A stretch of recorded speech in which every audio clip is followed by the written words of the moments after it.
All right. Well, welcome everyone to tonight's webinar. My name is Marty Lemaine. I am an associate faculty with Genie for Somatic Voice Work. I'm in Nashville, Tennessee, doing my best to fill in for the tech king himself, Billy Goldner. Um, so tonight we will have, one second here, I had the waiting room pulled up. Tonight is going to be part one of four for a webinar series. Tonight is going to be called Applying Voice Science in the Studio. It is 2023, so I doubt we need a new anyone to tell us how to use Zoom, but just in case we do, I would ask that tonight we leave the chat for questions rather than comments. I'm going to type hello in the chat so we all can see there. Feel free to type your questions there, or if you would feel more comfortable private messaging me, that's perfectly fine. I will put them all together and ask them of Jeannie at the end. There are two handouts that were sent in the emails that you all should have received. I will put those in the chat here in about 2 minutes, in case you didn't download them. So tonight we also have a presentation that Jeannie will be walking us through and two singers. So without further ado, let us pass it along to Jeannie. Thank you, Marty. Hi, everybody. Hi. Yay. Whoopee. We're here. I'm so excited. It's always so much fun for me to see you again. And of course, we wish it was in person, but we've gotten used to this, so we make this work. And, it could have been worse. We could have had nothing, but maybe they didn't yet create a Zoomish thing. So, and I was talking to someone earlier today. I said, 25 years, this is gonna in 25 years, this is gonna look like a '78 record because there's gonna be high fidelity and blah blah, and it's gonna be so instantaneous, no delay. But this is what we got for now. So we're making the best of it and being happy about it. And I thank Marty and Billy and Jeff and everyone who's here to help and support me. So we're going to start with a little short slide presentation and talk. You got these handouts. Now, if you did not yet download them, you're going to be a little lost if you've not read them. I also sent you the one from last year because I talked more in detail about voice science last year, around a year ago. So you need to look at both. Today's is briefer than this one because this one was extensive. And this is particularly important for those of you who are new to voice science or have touched on it and kind of still feel lost. Like, oh, I don't really get it. What does that have to do with what I'm doing? And my hope is the series, you'll get it, you'll know. And no, you don't have to be a voice scientist, but being knowledgeable about it it's very crucial. Um, I make the analogy always to driving a car. Most of us drive. So I couldn't repair my car for anything, no matter what. My dad could years ago, because if you heard a certain glonka glonka glonka glonka, and I said, "Hey, Daddy, the car's going glonka glonka," well, oh, probably the carburetor. I'll take a look. Well, now you have the computers in the cars and all that, but we all knew that there was something wrong if it went glonka glonka. And maybe I didn't know it was some specific carburetor, piston, who knows what, fan belt. But I didn't think, and he didn't think, oh, it's the little guy that lives in the engine. And he's hungry, and I should go feed him because he's mad. But that's what people do with singing. They hear something, they don't like it. Oh, that's because you're frightened. Oh, your breath support isn't good. You need to use this muscle and not that much. And I'm trying my best over the course of my life to stop that and to say, maybe that's the vocal cords, or gee, maybe that's tension inside in the tongue or something. So at least you're in the ballpark of the engine of the car. You're in the ballpark of what drives the machine, and you're not making up a whole bunch of stuff that that came to you this morning when you had your oatmeal. So we'll see how that goes. So Marty, go ahead and bring up the slides, and we'll take a look.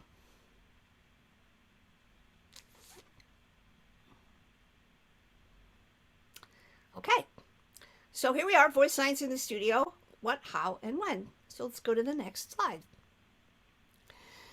Voice science, as we refer to it, is a fairly broad catch-all topic. Like classical singing is lots of different kinds of music, and contemporary commercial music is lots of different kinds of music. Voice science is lots of different things.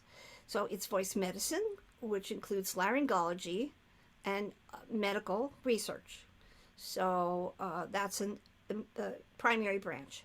Then we have vocal hygiene, which includes our speech language pathologists and research on various issues that pertain to speech. Then we have vocal acoustics, which is usually a physicist, but sometimes an engineer, looking at the instrument from the point of view of the laws of physics and the laws of sound. And then we have perceptual studies, which are about vocal application. So how do we hear what we hear, and what is it anyway that we hear, and how can that be defined in a more objective and unbiased manner. Okay, next slide. In voice medicine or vocal medicine, the doctor is going to give the patient an exam, going to diagnose if there's something going on with the vocal folds, if there's a pathology, or if there's a cancer, or if there's some other reflux that's affecting the vocal folds. They're going to treat whatever they can treat after they have done whatever tests they may need. So they might want you to have a pH test for reflux, or they might need to have a neurological exam, and they may have to do surgery, depending on what's there. In medicine, we have 3 remedies, which are surgery, medication by prescription, and occasionally dietary changes or some other adjustments. And so when the doctor has finished examining and testing and medicating, then you might be referred to another doctor, to a neurologist or an orthopedist or somebody else who's going to look at the voice from a different angle, and or to the speech language pathologist. Okay, next. Vocal hygiene falls under the domain of speech language pathology, but it falls under our domain too, although not officially so. The speech language pathologist is going to evaluate the speaking voice in objective measures, which means they have machines that will tell them what's happening as the person is speaking. They will provide recommendations for the person to do better at hydration, which is just staying wet, and vocal rest, which is just shutting up. And then they will do treatments or therapies to help correct any faulty or destructive speech patterns, which is very important for us, because if the person that's singing has bad speaking, it doesn't help us. And then they have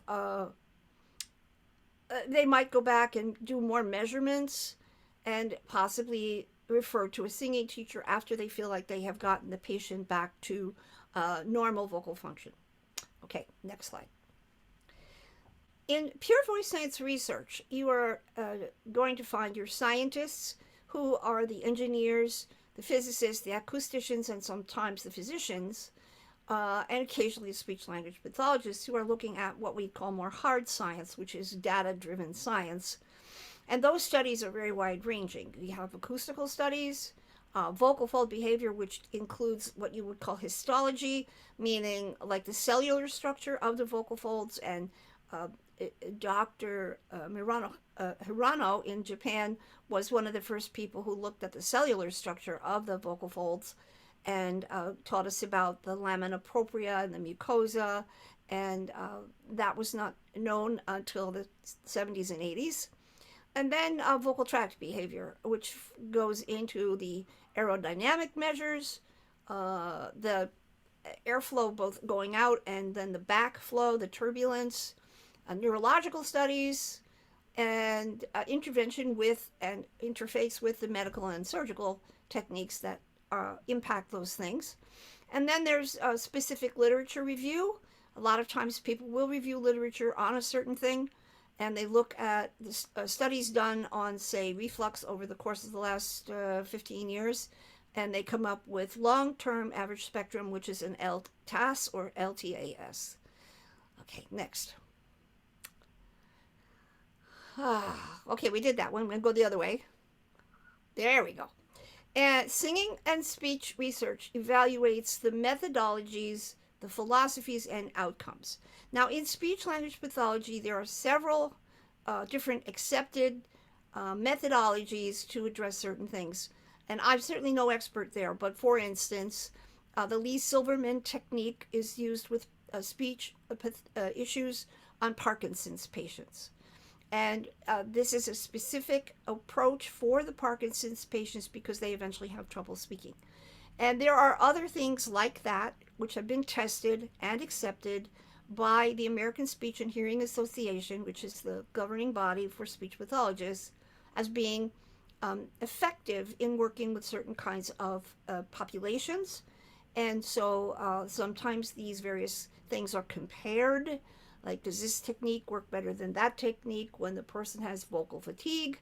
So they look at all that. There are studies also on vocal registers, vocal production, which is usually aimed at the classical singers. Sometimes the acoustic spectrum and the SGP is subglottic pressure, which is basically breath support, or the amount of air underneath the vocal folds when you start to make sound. This allows for the evaluation of the acoustics in a professional speaker or singer, or in another population like kids or teachers, school teachers. They're a population that has a lot of vocal fold issues because they have to talk a lot. Okay, next slide. Now, there are presently, and will continue to be, more voice analysis programs, software programs. And three well-known programs are Voce Vista, Graham, and Pratt. Now, as far as I know, and I got this information off the internet, so things can change there, but not necessarily all automatically. These programs are available either for purchase or for download.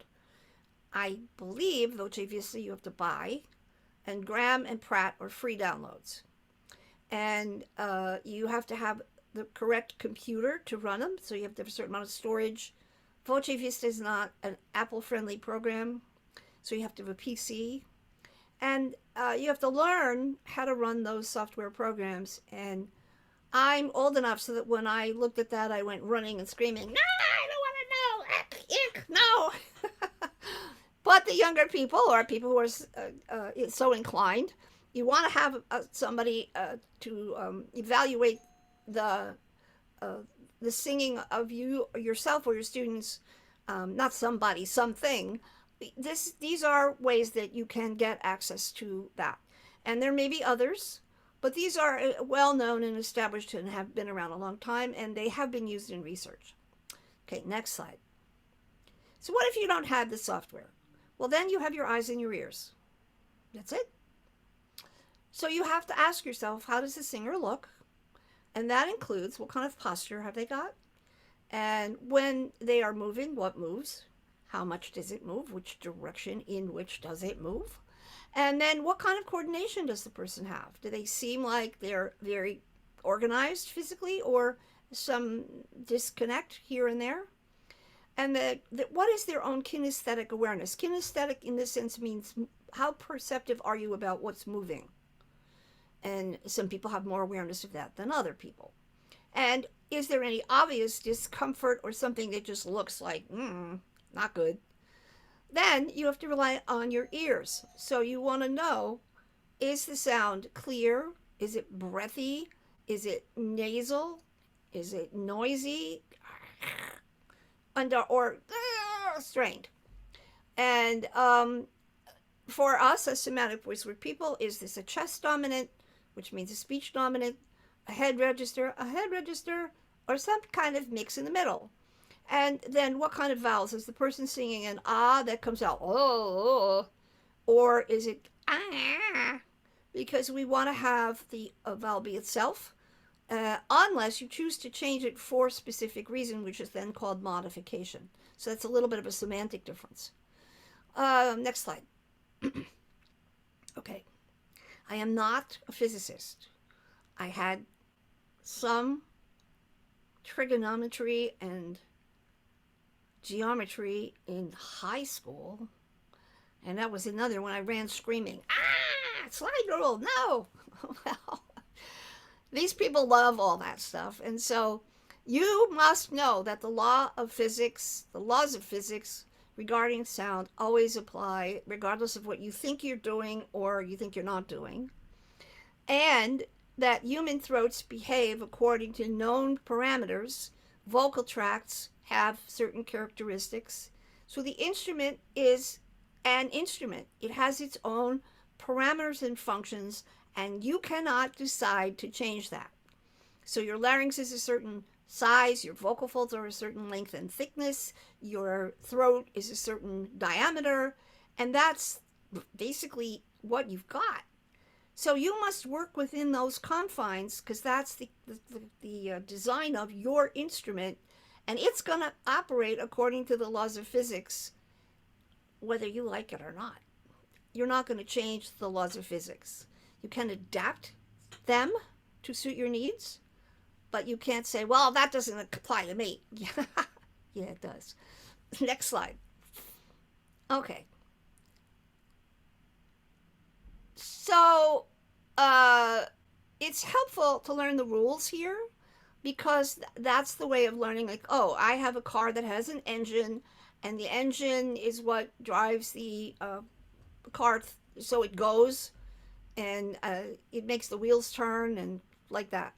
So when we learn the rules about human beings, they have a range of pitches. We don't sing here, and we don't sing here. Okay, maybe some freak individuals made one or two notes up there or down low, but basically as human beings, that's not where we go. And so therefore, the acoustic spectrum of all voices is known. It's no longer, wow, where do people sing? Well, we know that. And within that, the vowels have to obey the parameters of the pitches and the volume levels of the pitches, because that's how we maneuver the machine. The vowel sound behavior is also known and established and has nothing to do with you personally.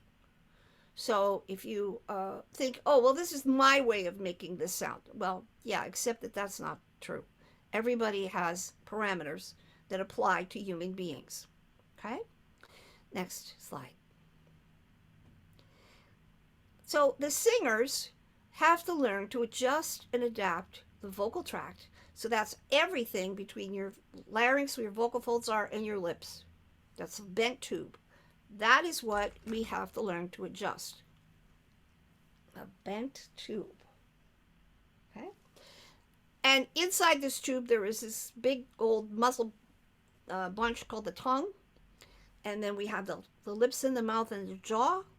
And we have the back of the mouth, which has the soft palate. And that's what we play with as we are singing, that we play the instrument. And so as you learn to adjust and adapt the volume, which is controlled by your breathing, and the sound itself in terms of how clear it is or what register quality you have, and the control over your ribs and your abs all together, you are learning to sing with your own instrument according to the laws of physics as we now understand them. As well, you are learning to hear the vowels and the tone quality and adjust them as you go. So singing happens now, now, now, now, now, now. In the moment, in the moment, in the moment. And all musical playing, dancing, acting has to happen as it happens. You can't make it happen from some other time frame, like in the future or in the past. Well, you can't do that in any part of your life. But particularly as you're singing, you have to ride on top of this control over your machinery as it's happening. So the control is eventually such that you don't have to manipulate, meaning you don't have to force your throat to do anything, unless you might be doing that for some specific reason. Maybe you're playing a character and the character is going to talk like this for a while in the show. That's okay. That's temporary. And that's also a choice. Okay? Next slide.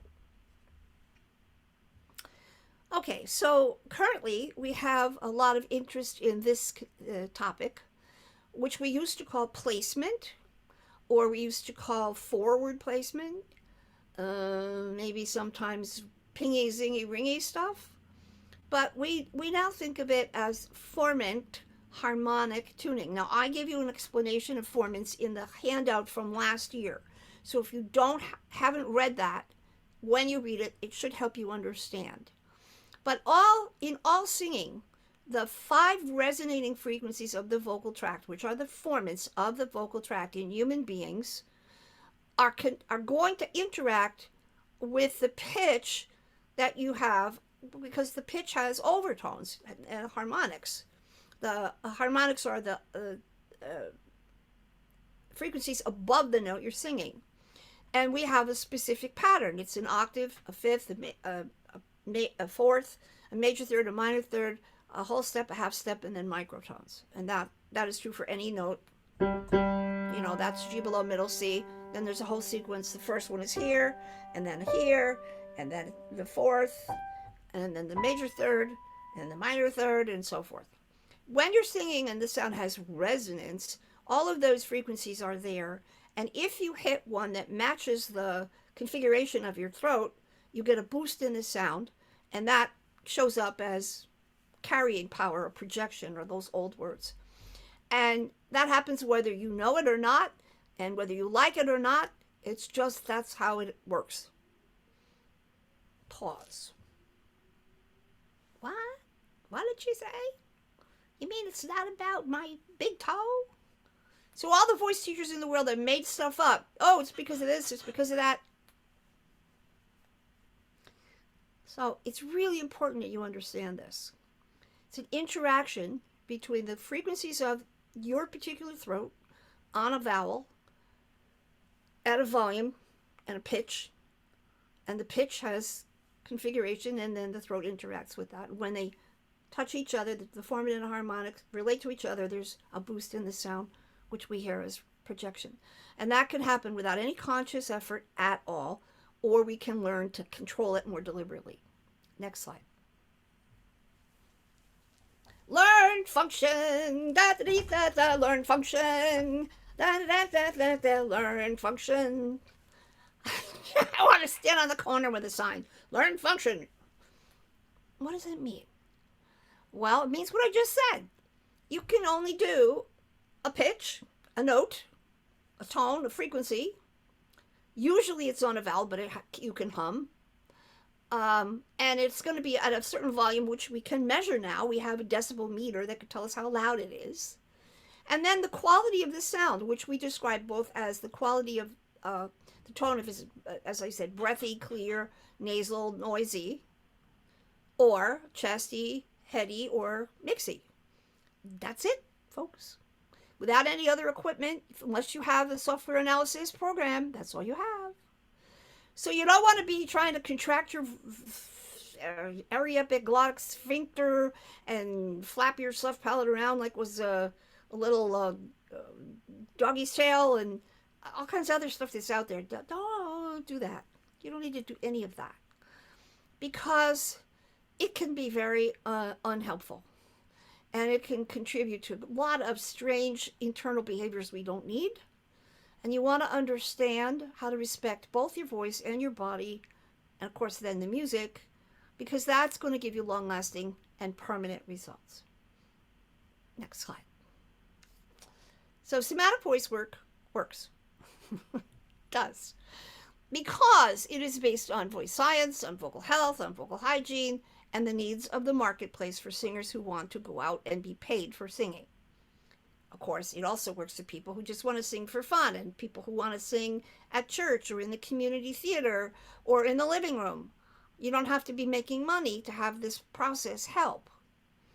There are many diverse, internationally recognized experts on my faculty all over the world. So people from all over the world who have taught are recognized experts in their field who have found value in somatic voice work.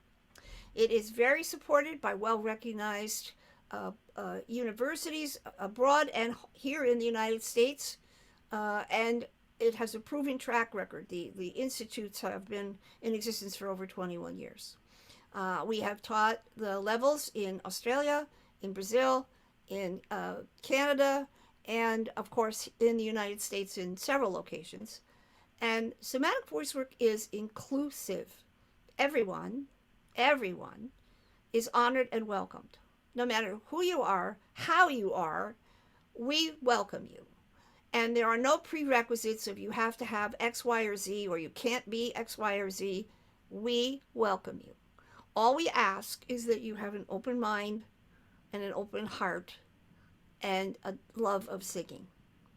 Next slide. So thank you for listening to my little speech. And we want you to please come back and, of course, invite your friends.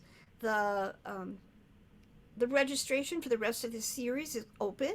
So somebody who misses tonight can still register and they'll get the video for tonight, maybe in the middle of the week if they want. And then they can participate in the rest of the webinars. So hopefully this will be clearer as we go forward. So that's it, Marty. Thank you so much. And so everybody, woo, yay, we learned about voice science. Okay. Now I gave you the most boiled, cooked down essence of this as I could, and including with the institute, no, including the handout from last year's webinar, you have a lot of written information. Certainly, if you want to dig more, you can go online. There's lots of information.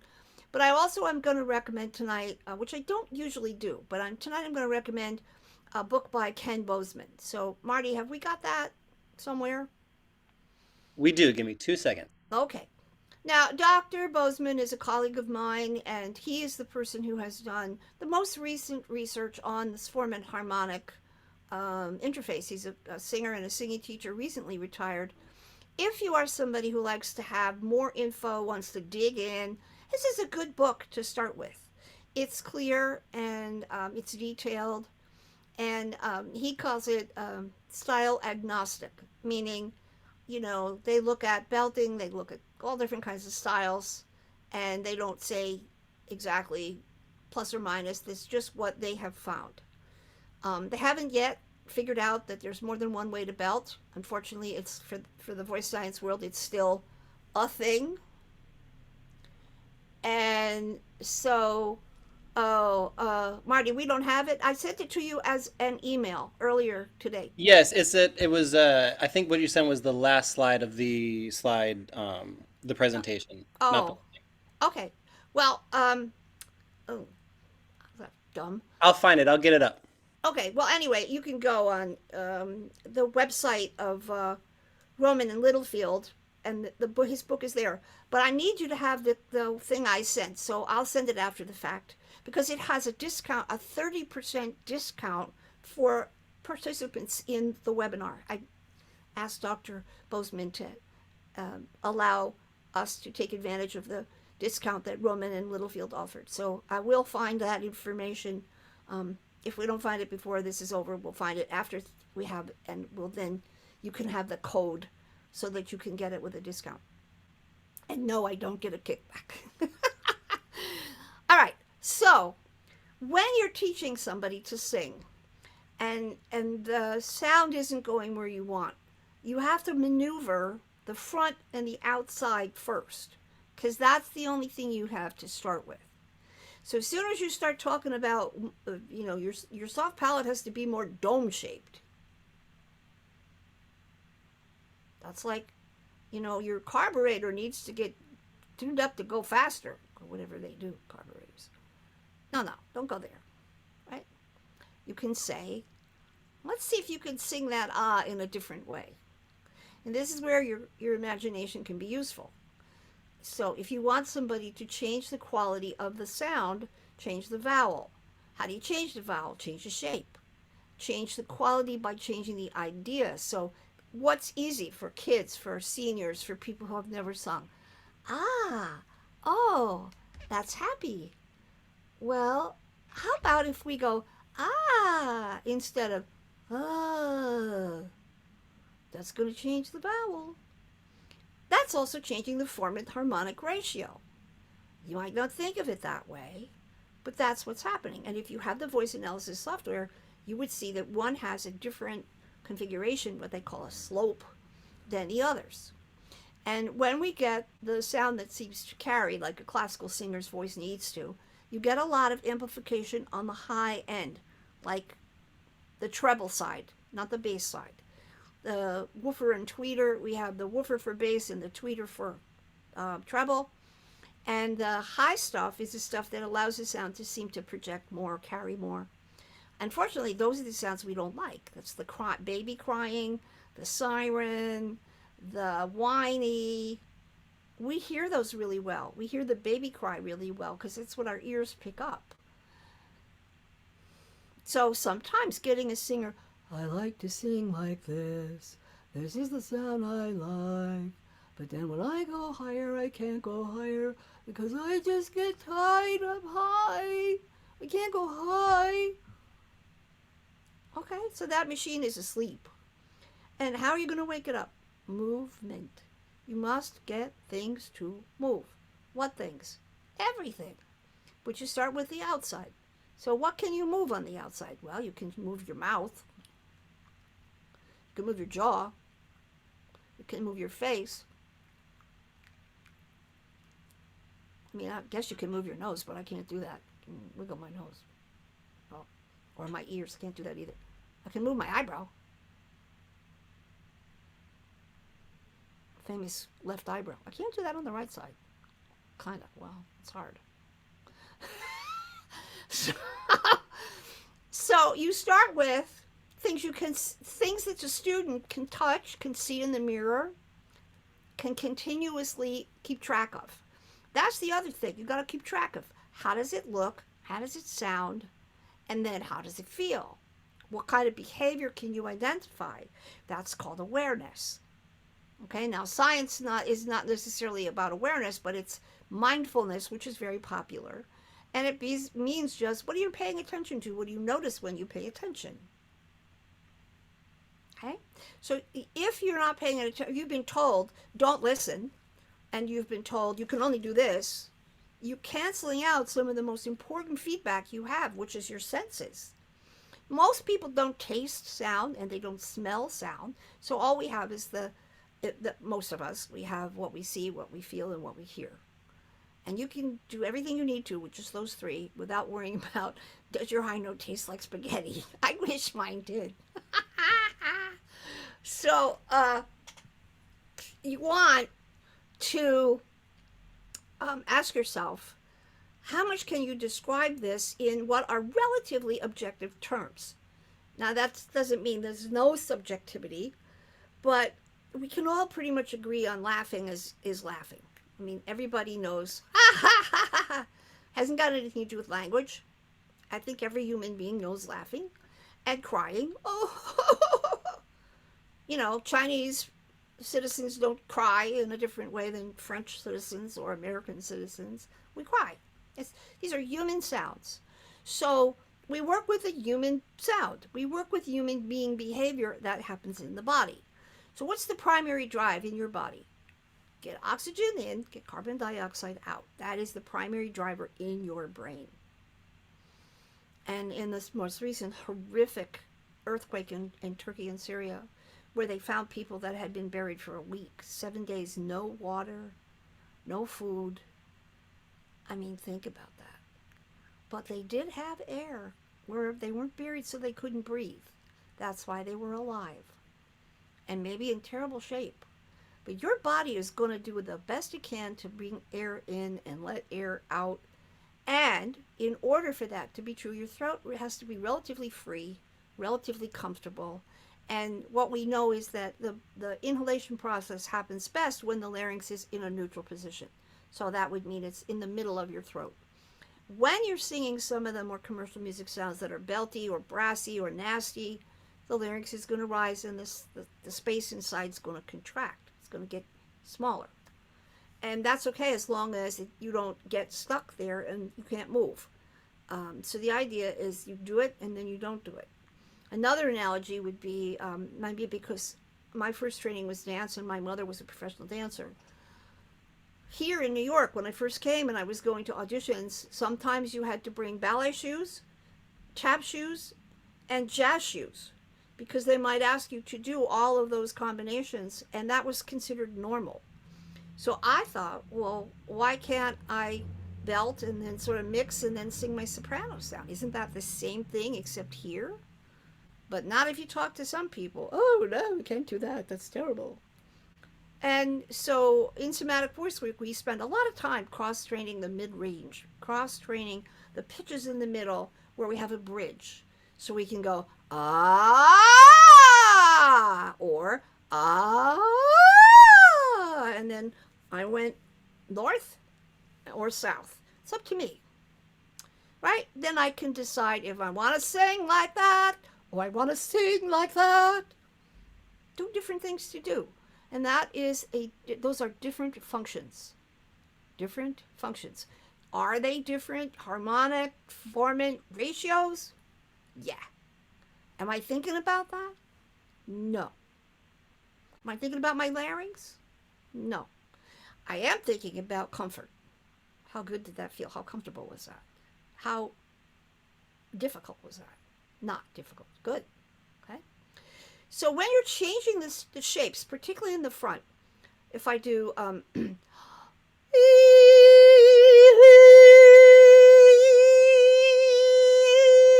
if you could see that on Voce Vista, the formants would change. The spectral slope would be changing, moving around.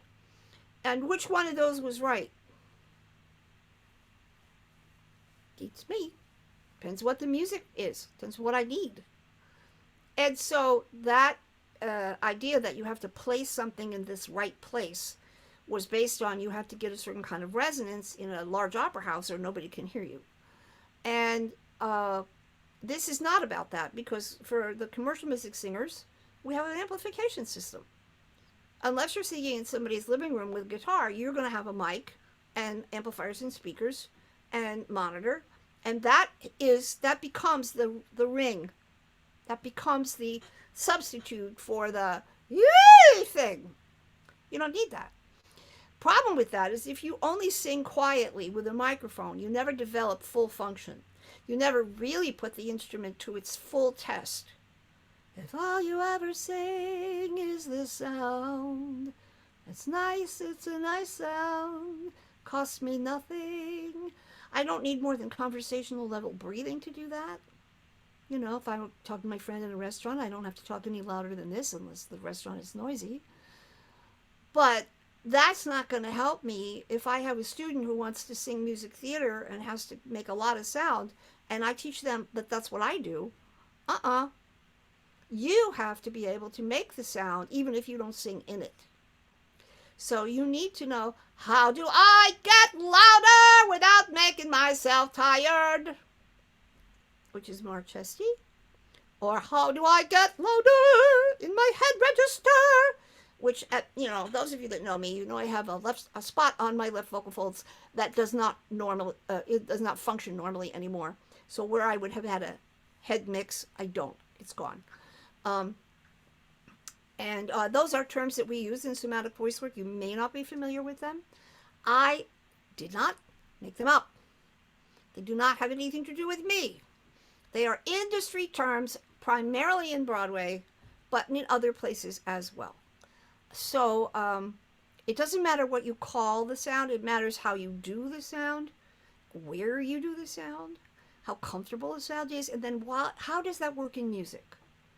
So we've all heard, unfortunately, rock music sung by an operatic quality. Doesn't really respect the music. If you're going to sing a rock song, then sing it in your speaking voice. If you can't do that, don't sing it. If you're going to sing a classical song and you don't really have a developed head register, don't sing it. You don't know what you're doing. So this is the approach here is also grounded in respect and tradition, both for the cultural norms of the music wherever it comes from, and also for the traditions of this accepted style. And some of that changes over time and some of it doesn't. Okay? The specificity of changing something, like if you don't get the vowel you need and you understand, oh, the person's tongue is in the wrong place, and then you can get them, can you bring your tongue more forward in your mouth Some people can do that and some people can't. So what if the person can't make their tongue come more forward in their mouth? You just say, well, that person is dumb. They're not very talented. I had that. Oh, my dear, your voice is so tight and thin. You really don't know how to open up the full tone. Oh, that's what I was paying you to learn. Okay. Oh, your voice is so bright. It's too bright. Can't you make it darker? Well, actually, this is the throat I have. It doesn't go there. Except, of course, later when I was older, I learned that I could get a different sound. But not from what they were telling me. So, when you have the responses from the outside developed, little by little, they will, on their own, go further in and back and down. So you will get an awareness of the self palate and maybe even of changes in the throat.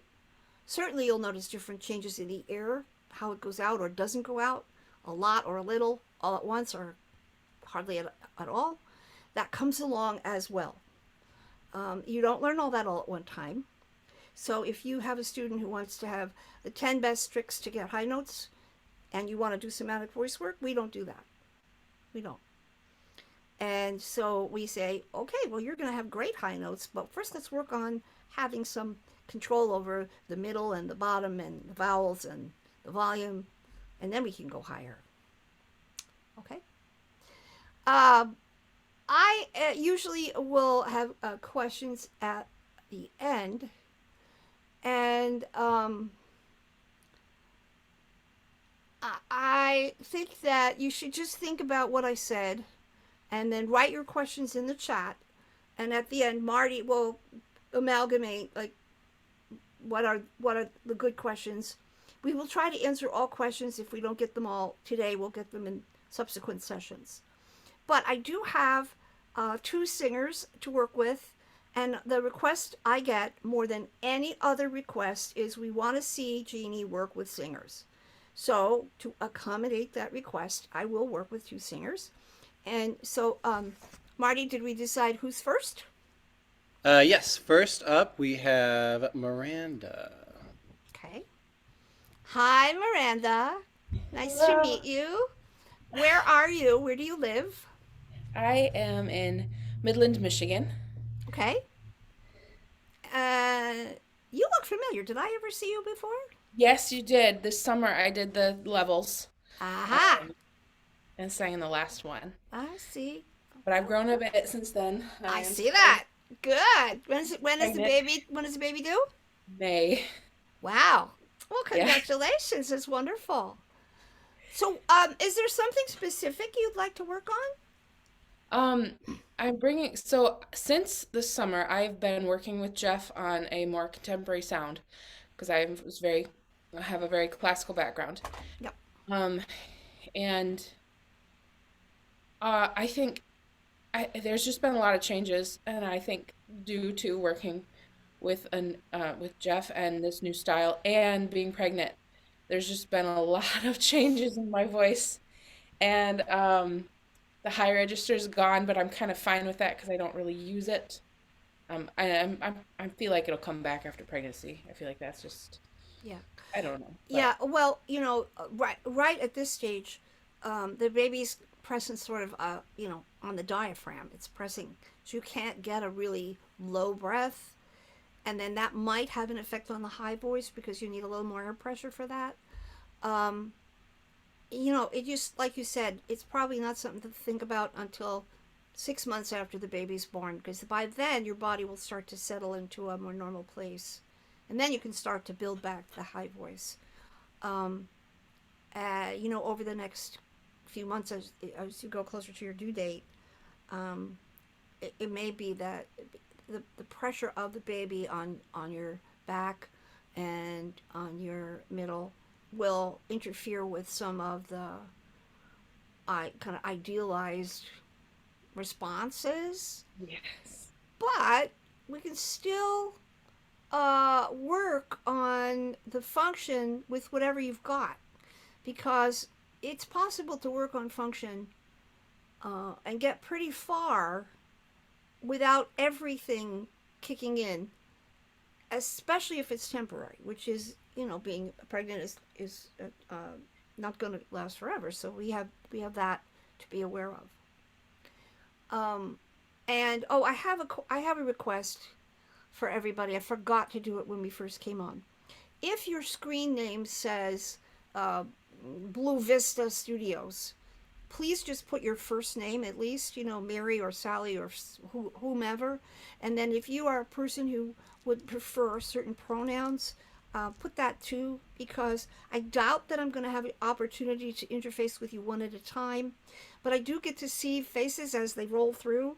And I like to get to know you as Susan or Bob, and not Blue Vista Studios, because that doesn't stick in my poor head. All right, Miranda, so did you sing today? I did, yes. Okay, so this is mostly for me, but I want to hear a little bit of the low stuff first. So let's do ah.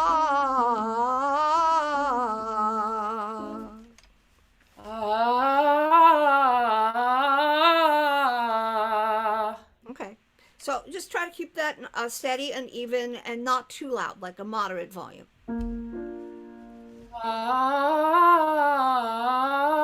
ah, Great. ah. Okay, now see if you can avoid punching the fifth. Ah, right. Ah, and you might have to brighten your ah a little bit more. Ah,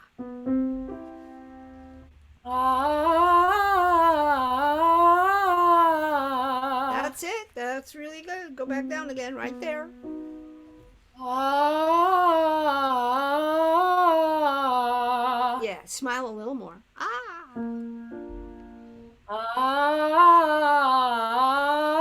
ah. Okay, now Miranda, do you mind if I use you as a teaching opportunity? Go for it. Okay, so I just asked her to make a form and harmonic change. Right? What was it? I said smile a little more, which, if we're lucky, which she did, it pulls the corners of your mouth back. That shortens the tube, which makes it smaller. Shorter is smaller. And if the face muscles are neurologically awake, it helps the soft palate get up out of the way in the back without talking about the soft palate. And all of that is going to change the form and harmonic ratio. It's going to change what we saw on Voce Vista kind of thing. So we are working with the voice science here and the form and harmonic ratio. And we're also working, like, if we wanted to see how loud she was singing and we knew what kind of mic it was and how far away she was, and we set it at a certain calibration, we would also know what the breath pressure was, like how loud it was. Now, I'm not doing that, but we could do that, and that would be another application of voice science. The decibel level tells you how loud it is, what the loudness factor is. In music, we usually talk about dynamics, so from pianissimo to fortissimo, but that is a measurable, objective evaluation when you use it. And I have on my phone, I'm sure a lot of you have on your phones, a decibel meter. So if I put my phone like right here on the piano, and I turn the decibel meter on, and we do what we just did, it'll tell me it's 85 decibels or whatever it is, right? Those are measurements you could look at if you wanted to. But we're just relying on her sense of being able to change the shape by how it sounds and how it feels, and the volume, which was moderate, and then the pitch level, which is low-ish, but not the lowest notes in her range. And then we're repeating it, which I call waiting for the bus, to give the brain and the body a chance to communicate to each other, to run that through the central nervous system until there becomes a pattern, which becomes more muscle memory. That's actually the essence of what we're doing. Regardless of how you ask for it, that's what has to happen. And in that sense, it's like any other physical activity. That's why if you play an instrument, first you learn where to put your hand on the violin or the guitar, and the positions of the chords, and then how to strum or pick. You got to learn all that. That's function in order to be able to play and play freely and easily and go. So that's the equivalent to what this is. Okay? Is there a forward placement? Not yet. We didn't look for that. Could she maybe do that? Yeah, probably. And that's where you have to get to know, well, what are the vowels going to do for you? Each vowel has its own little parameter. So if we want more forward sound, you can just work a lot on E, because that's where it goes, forward. Right? It has a lot of high, not too much low. So if I need that, if Amanda was sounding like a foghorn, I might go because that's the opposite behavior. This is how you apply the science to the choice of exercises and the results you're getting. And Miranda did exactly what I asked. Of course, she's working with Jeff as my faculty, so she got an advantage, right? Now, Miranda, let's do it again. Let's go. Let's do a fifth and an octave. So we'll do deliberately smile, bright, smiley.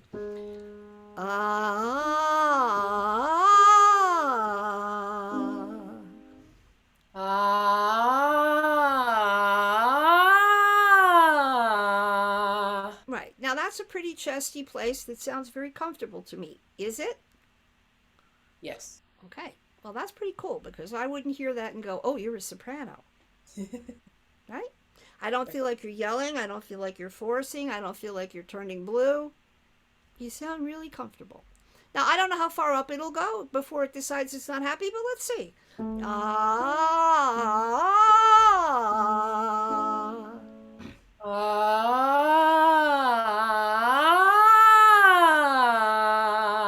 Terrific.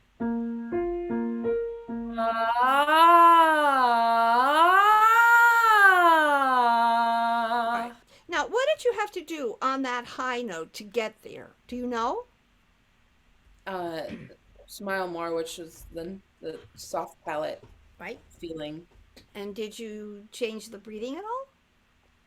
Ooh. Yeah. Right. A little bit. Yeah. You had to use a little more effort. Okay. So the baby didn't interfere with that, which is good. Let's do one more. So now the high note, you probably have to open your mouth a little more.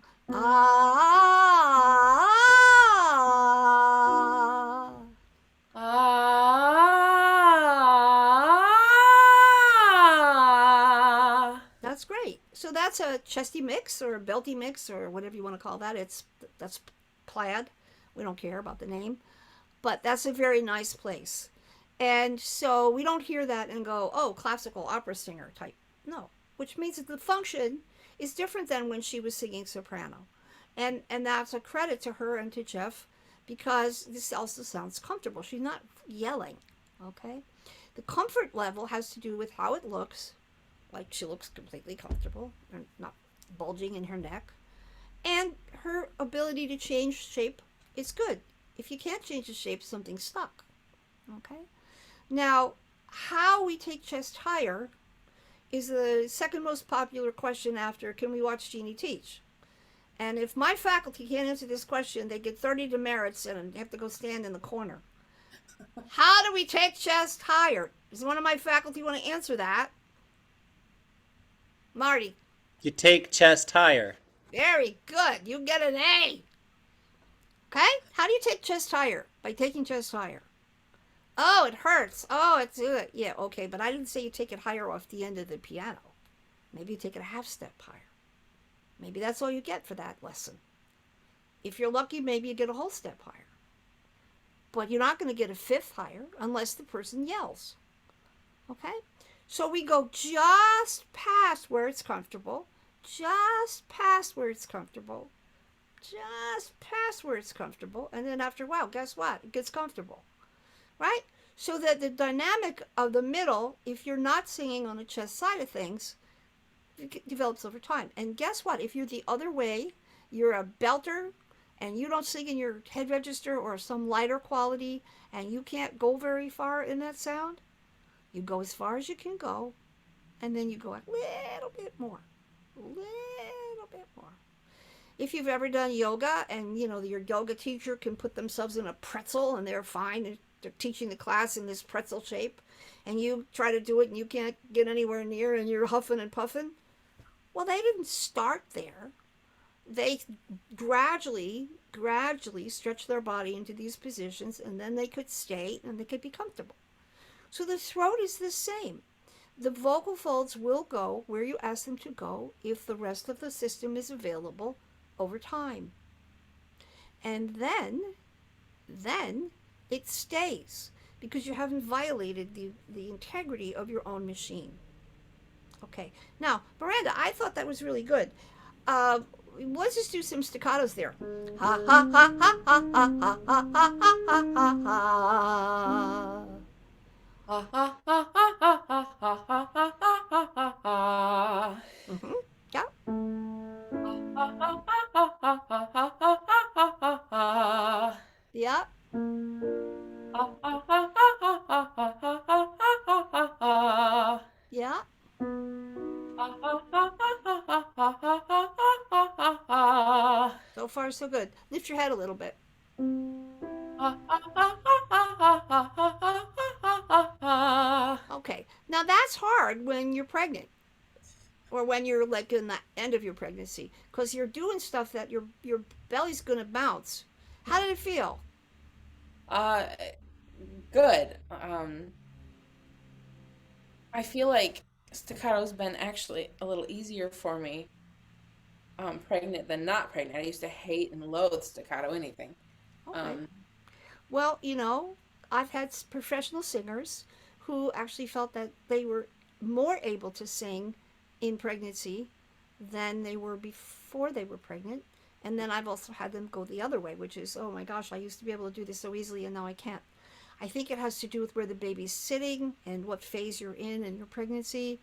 I don't think it stays in a fixed adjustment, but it's possible. And I think this is true for me, and this is just subjective, but I have gained an enormous amount of weight since COVID and since my hip surgery. And I find that having a bigger belly actually allows me to breathe better. Like it's like the weight of my belly hanging off my front is pulling my diaphragm down, and I actually get a better breath. And that makes me think, oh, maybe there's a reason why a lot of the opera singers have that big girth. I don't think anybody's ever studied that. But I noticed a difference, and I thought, well, that's an interesting thing. Not that I recommend that you do this, mind you. Oh, I'm going to have better breath, so I'll gain weight. No, I don't think that's it. Now, okay, so this actually is working very well. I don't have any complaints about it. Is there something you want to do that goes beyond this? You want to go higher, maybe? um, the song I'm doing is the Adele "Someone Like You," and it does go up to that C, and um, there is like it is hard.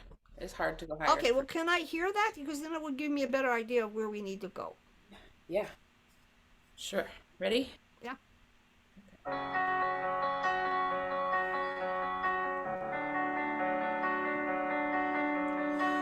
Old friend, why are you so shy? Ain't like you to hold back or to hide from the light. I hate to turn up out of the blue uninvited, but I couldn't stay away. I couldn't fight it. I had hoped you'd see my face and that you'd be reminded that for me it isn't over. Never mind, I'll find someone like you. I wish nothing but the best for you too. Don't forget me, I beg. I remember you said sometimes it lasts in love, but sometimes it hurts instead. Sometimes it lasts in love, but sometimes it hurts instead. Okay, good. I hear what you're asking about, but in the meantime, if you had to sing it this way, that was nice. It was acceptable. Maybe a little lighter than ideal, but you didn't sound like some other person on the high notes. You sounded connected, which was good. The first thing I say is it's too breathy. Okay. It's just too breathy. Now, that might have to do with your pregnancy, because it could be a hormonal thing. But if you want to go up, you got to keep the sound clear. So let's work on, let's do an NG with your mouth open. And stay on this mixy chesty side as best you can. So do.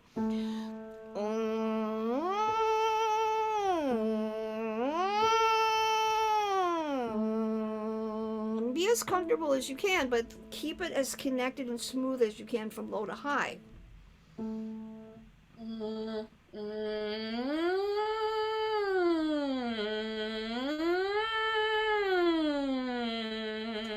Right. So that's basically saying to the vocal folds, come on, stay together, come on, and then stretch. Okay?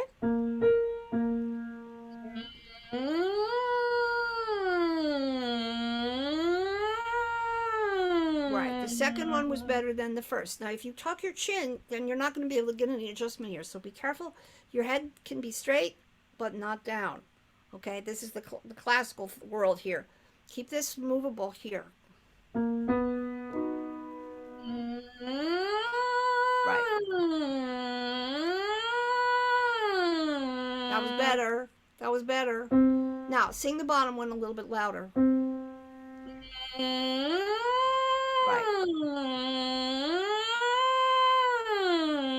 Okay. Now, the next thing I want you to do is deliberately sing nasally forward.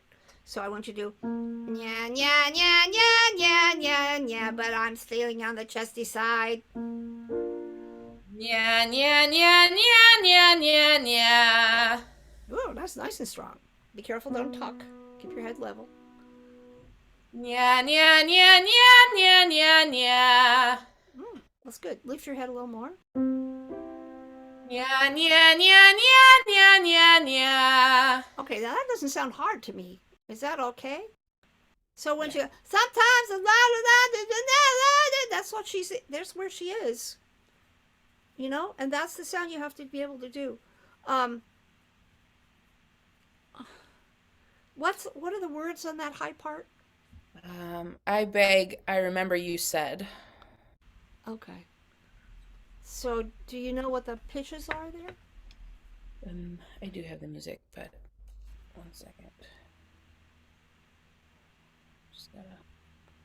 Okay, while you look, I'm going to talk.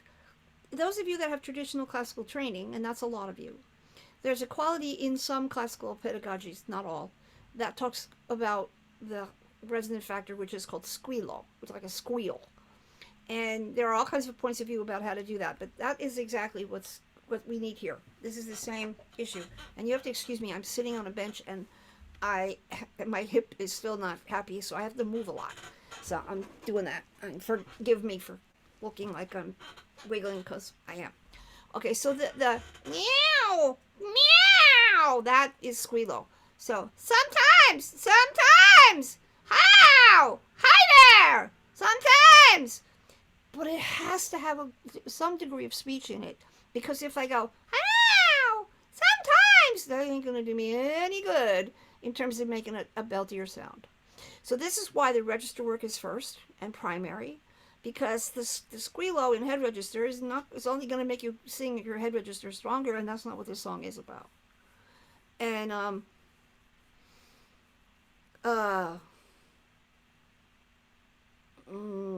Miranda, do a pussycat, but in a more chesty place. Do a meow meow meow meow meow meow meow like that. Meow, meow, meow, meow, meow, meow, meow. Yeah, that's really good. Meow, meow, meow, meow, meow, meow, meow. Okay, now rate that in terms of volume from 1 to 10. If 1 is pianissimo and 10 is fortissimo. How loud is this? 7 or an 8. Okay, good. Because I want it to be like around 7 or 8 or maybe 9. Meow, meow, meow, meow, meow, meow, meow. Good. Now on the way up, try to get a little bit more like a kid. Meow, meow, meow, meow, meow, meow, meow. Right. So in a way, we're kind of getting a little lighter, but not so much lighter that it goes all the way over the head. It's the ratio here. This is form and harmonic tuning, people. The notes were the C sharp to E. We're getting there.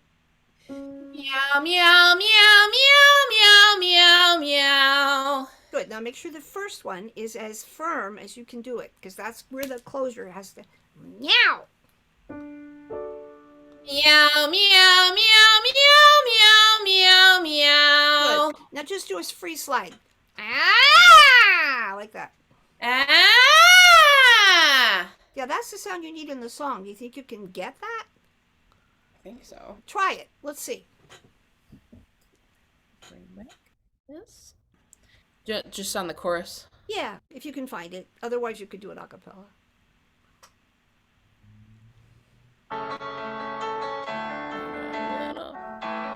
Mind I'll find someone like you. I wish nothing but the best for you too. Don't forget me. I think I remember you said Okay, sometimes. stop. That was better. That was like 50% closer. Just, can you speak up there? Don't forget me! Don't forget me! Don't forget me, I beg. You said. I remember you said. Yeah, that's the sound. All we gotta do is get it to stay there in the music, but that's the sound. Try it again. Okay, I'm just gonna do it without the. Oh, maybe I'm not. Right. It's a little shouty, but that's okay. But it's going to be much harder if you keep your head here. Let your head move. Keep your head because the larynx is going to come up a little, and if you sit on it, it can't go anywhere. Then it'll go to head because it has no choice. Okay. Oh, sorry.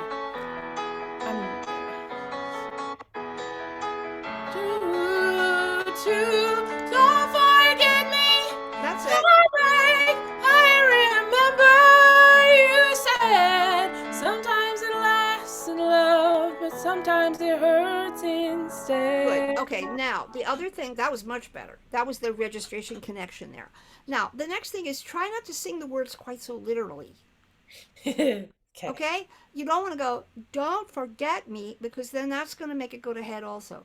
Think more, don't forget me, don't forget me, and then sometimes you're going to remember me.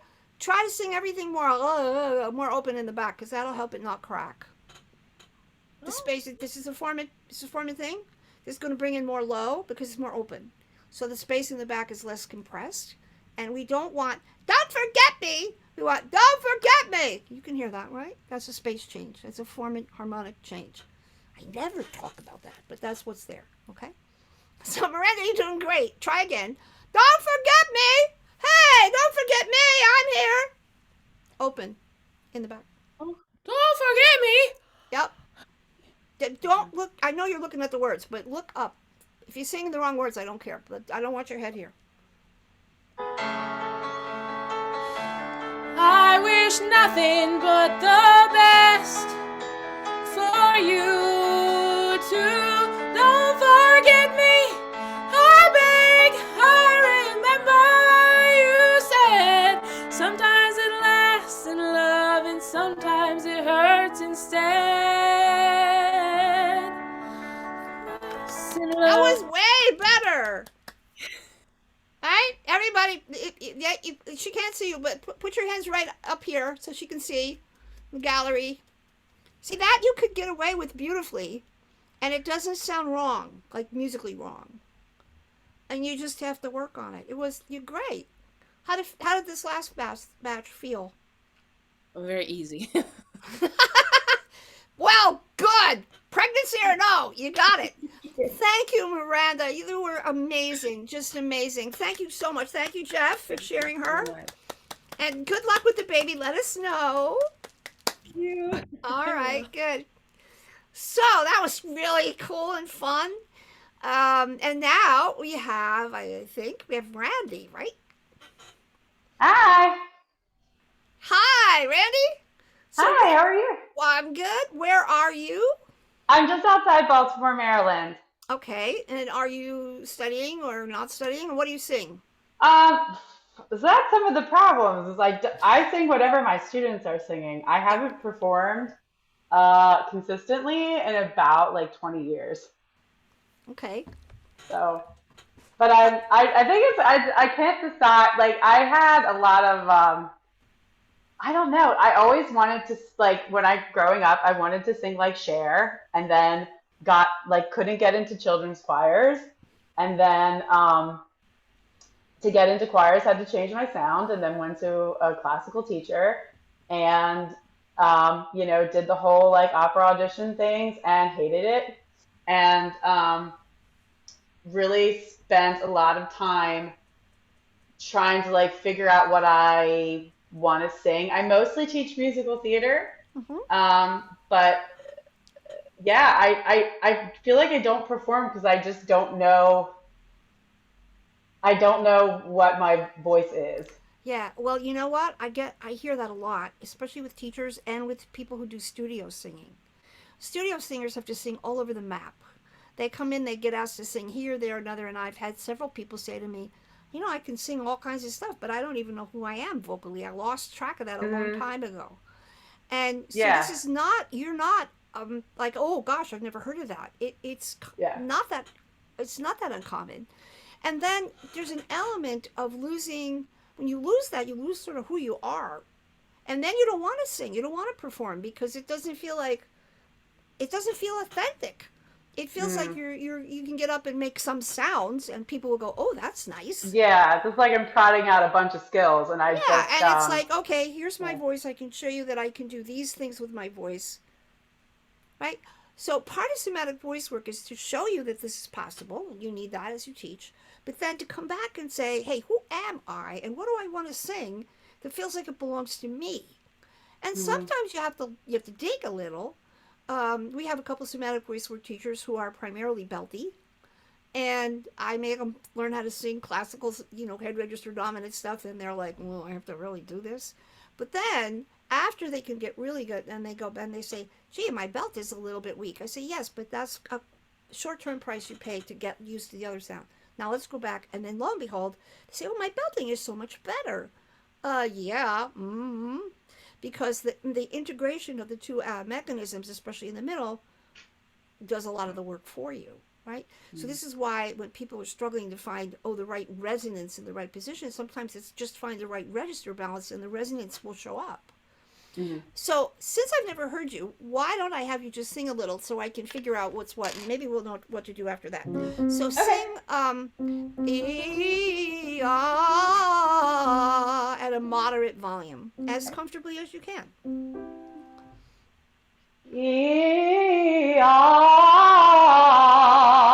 Yeah. Also, I should have asked you, Randy, and I didn't remember. Would Sure. you, if you had to choose, if are you going to say you're a high voice or low voice, like a mezzo or a soprano or an alto or what? Uh, so I probably am a lyric soprano, and I just don't, with my look, I don't resonate with that. Hmm? And so that's yeah, so that's like, so that was part of the reason why I think I like really gave up performing in the first place, is like someone who was voluptuous in their 20s. There were no roles for me with the kind of voice that I had. And yeah, so I think that's, Well, I don't really know what I if am. yeah, I don't know what I am. if you have a really full big lyric voice, you need to be voluptuous. The little pipsqueaky me's, like the little fluty Percy. When I didn't gain all this weight, I'm very small. So maybe you just you're in a sense you were ahead of yourself. That can happen. Like Yeah. if you were doing it in your 40s, it would have been fine. But when you were in your 20s, it just wasn't a good fit. That's Yeah. possible. We can't know that now and today. But anyway, I thought I should ask because your speaking voice is fairly low. Your Mhm. voice is kind of comfortable here. So that Yes. might indicate, something as we go. We don't know. Anyway, what you did was fine. Okay. Ah.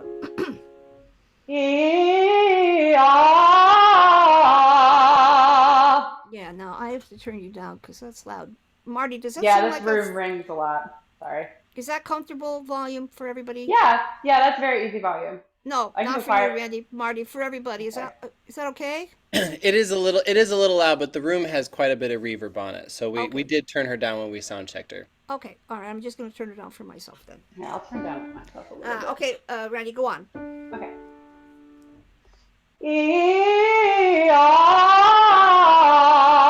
Okay, so can you get a little lighter, more mixy on the way up? Yeah. Ooh.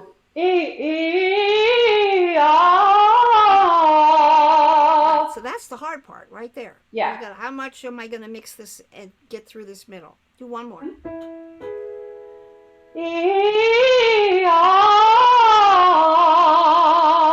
Okay, that's actually very nice, but let's go back down.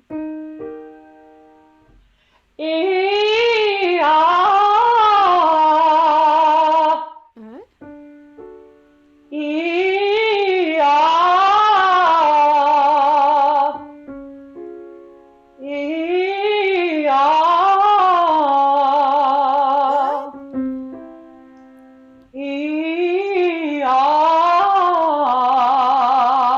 Yeah. Just trying to like see whatever comes out mixy style. Yeah, but it might do cracky or weird, whatever. That's fine. Try just to Yeah. let it do whatever it's Yeah. going to do. Yeah.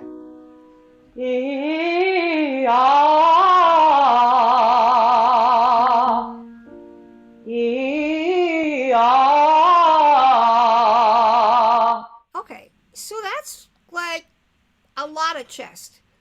Do you know that? And that's another thing too is that I have trouble. I feel it doesn't feel like a lot of chest to me. Like in the feel of it in my throat doesn't feel like a lot. Yep. And I've tried to like I have sung for you a couple years ago, and when I sung for you the first time, I had no upper mix, and so now I have a stronger upper mix. But now it's like I feel like I'm high belting something, but when I record it and I go back to listen to it, it just sounds like head voice Uh-huh. or like a good head mix, but it's not like what I'm meaning to do. But the feel in my throat, like the amount of compression that I'm using, feels like chest voice.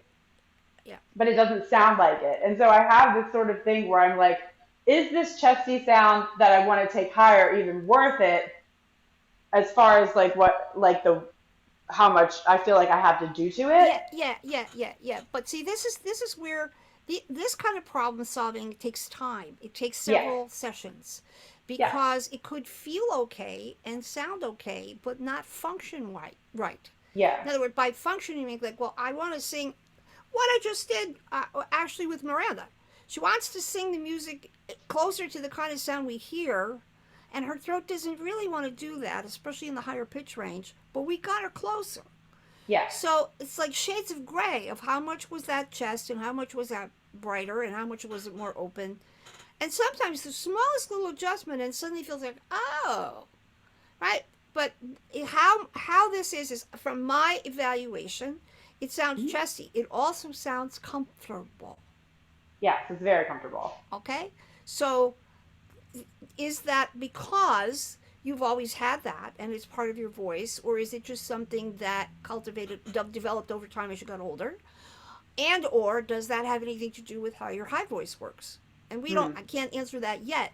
But those are all questions we have to ask because in order to find the sound that feels like it belongs to you and allows you to sing the music that you want to sing in a way that you really feel confident about, we have to do a lot of experimenting and poking around, which you don't actually have that much opportunity to do with a student, especially a beginning student, because it's first you got to develop the machine before you can tinker with it.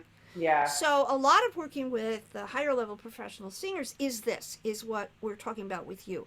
So for the teachers who are watching, if you mostly work with kids and teens and adult amateur singers who sing well, you don't necessarily run into this.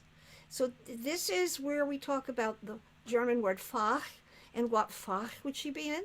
We don't know really. But it comes over time as the whole instrument becomes itself more. And so you have to do more head and more chest and more bright and more dark and more loud and more soft and more sustained and more staccato and more flexibility and more sustained. Because then, as that's happening over time in an adult who has training and has experience, it starts to say, hey, could I go over here?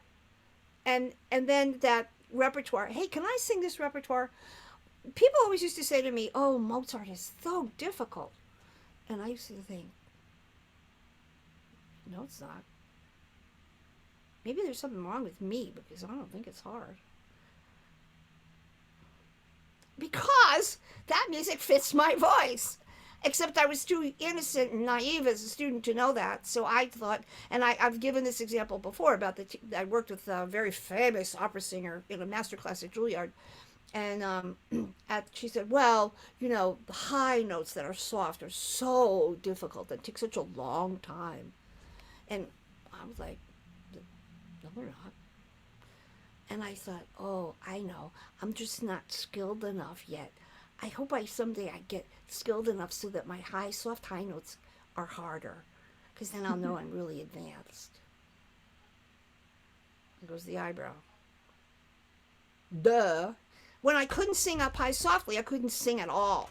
Because that's like the one thing about my voice that's really spectacular, especially when I was young. This... I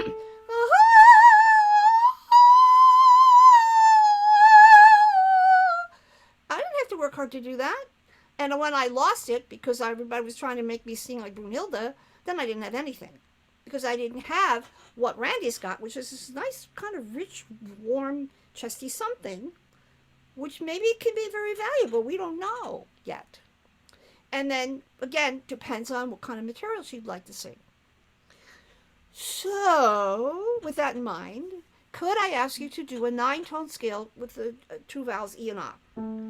So we'll do I.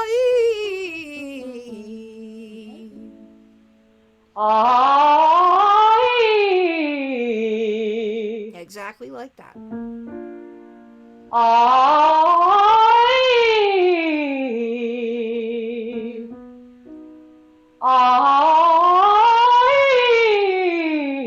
Good. Now start your first a little more lifted and bright. Ah.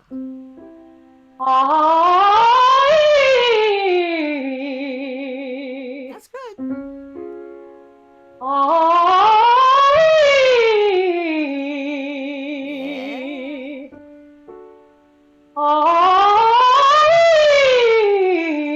So those are really good, but I hear that as being a pretty legit sound. What do you think?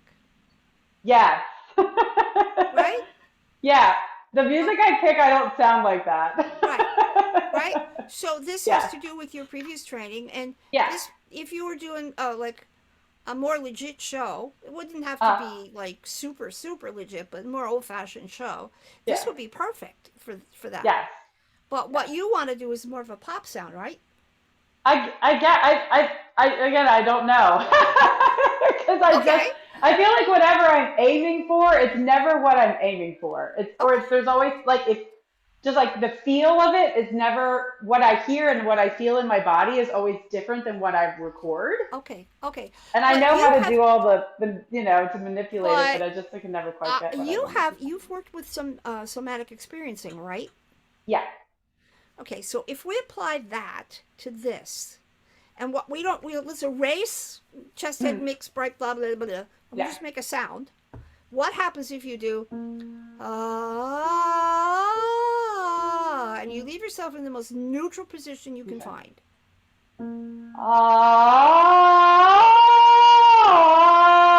Okay, can you take the volume down?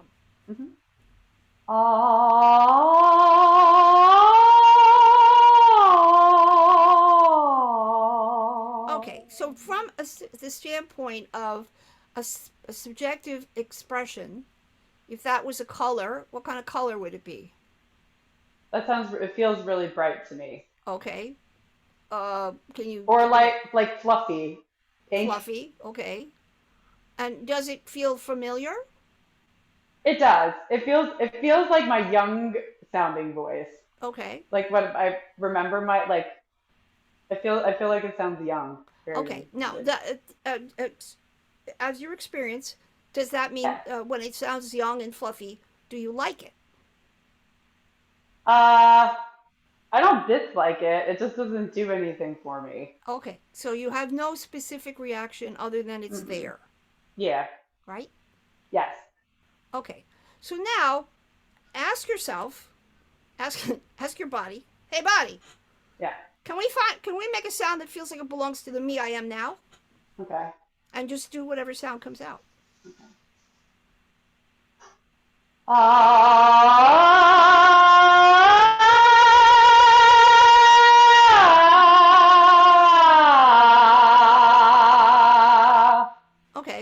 So what was your reaction to that? It's just thin on the top. It's Thin? okay. Yeah. Okay, but did you? It wasn't fluffy anymore. What was it? No. No. No, I can change it. I can get it to change. Yeah, but I'm not asking you to change it. But as Yeah. it was, what was it? Um,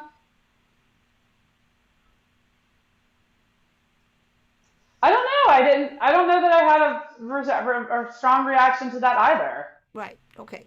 So, Yes. yeah, but this is great because Yeah. you are dissociated from this process. Mhm. It Yeah. happens to you. It's Yeah. happening to you. Now that's a side effect if you have a lot of facility, but that is not helping you find a sound that works for you, because Yeah. you actually observe yourself after the fact, and then you can't react to it because it's too dissociated from your own somatic experience. Yeah. Does that make sense? No, it does. And I think that somatically I've done a lot of work around my throat chakra and I've had some like physical part of the work that I've done was like really looking at family history and releasing, feeling the energetic imprint of family secrets and releasing those. And I feel like since I did a lot of work around that about like 4 years ago, Yeah. and since I did that, I feel like when I've really like I can't drive the emotions. I can't drive the car of my emotions Right. when I sing, Right. And and that's it's what I either too meant. much. Right. Yeah, That's what I meant when I said you're yeah, dissociated. yes. No, Dissociated. that totally makes sense. So if you really are expressing a lot of feeling, it's going to overwhelm your throat. Or Hmm. if you sing a sound that's really powerful, it might not let you be authentic emotionally. So that's a dissociation. So the Hmm. question is, can we help this connect better? And for that, I want you to do like, what's the least that you can do and still make a sound? So I Okay. want you to do bub, like the beginning of the word bubble. And I'd like you to do it at about a 4 volume. Bub, bub, bub, bub, bub, bub, bub, bub, bub. Good. Now, can you allow yourself to make a little bit more exhale? So even if it's breathy. Ba ba ba ba ba ba ba ba ba. Ba ba ba ba ba ba ba ba ba. Okay, now we're going to stay there and just wait for the bus. Okay. So it's like a schwa. It's like Uh,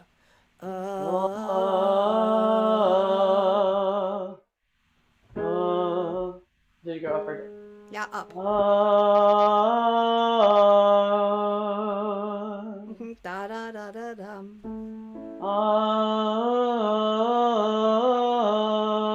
Yeah, can you do it slower?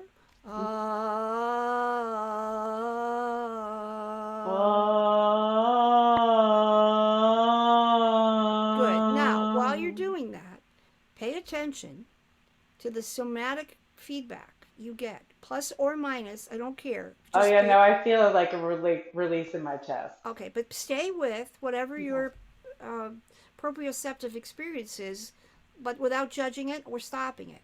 Okay.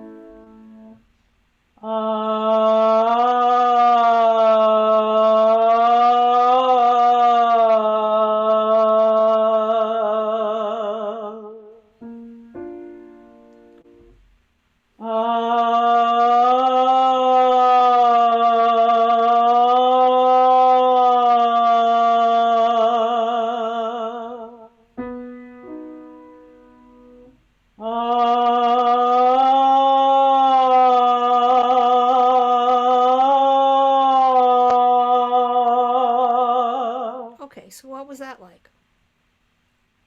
Oh, it sounded like like a weep.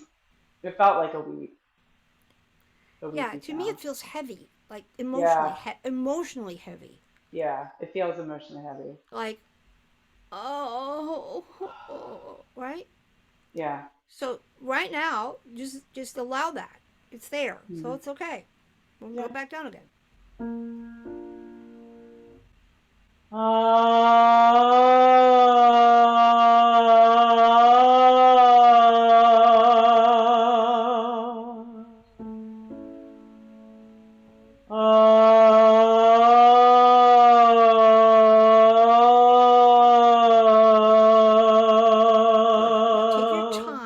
Take a nice breath in.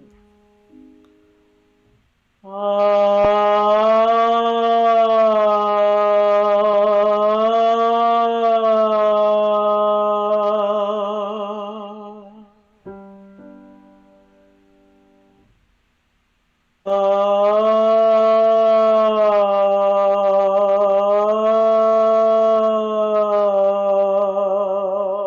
so now we're going to change the musical pattern.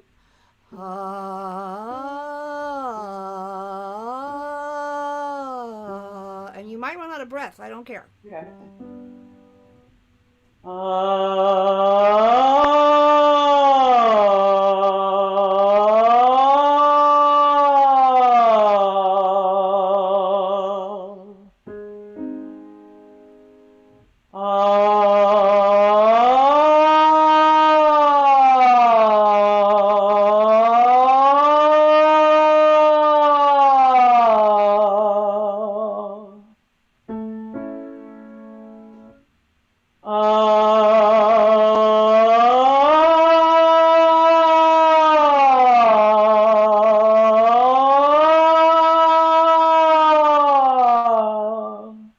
Okay, so what was that like?